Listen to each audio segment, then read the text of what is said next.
Tama me shi ji Pharisee kana sang ji gorga tibba ka Jerusalem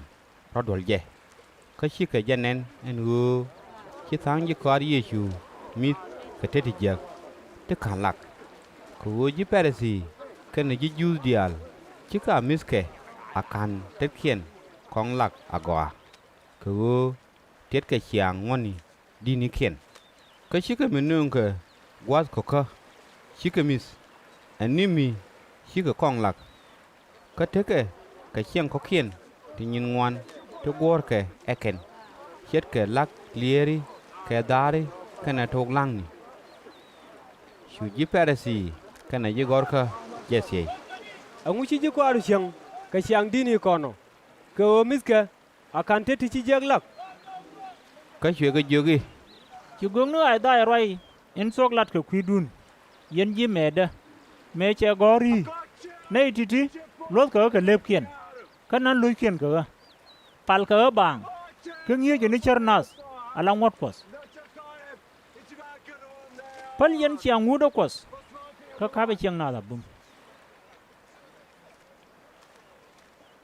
cái chuyện cái gì tai ka chap mu gwa me log nu ngut kos ko bia kam ni chiang ngu da dun ko me chi muse jalari lui nu gur kana mor karam bi roj aje ka gwan ke man badili dunu wo roj yenen wo deran gwan ke man yogi min diri je ka ajen korbin mulunu wo e dunkos ka kuyimo kiaram mo pen min dara let ka gwan kana man kano wo yen roj kos ke chiandun min news yenanal kala de ngwane tingwan tin chet kititi cái chuyện Yesu nas lên nó chol cái chuyện cái gì liang yen dial ka je chublui ni kun tela duor mitrar ka wajiran mende ja ka jek ka dunu wo ngak dial din barar reiran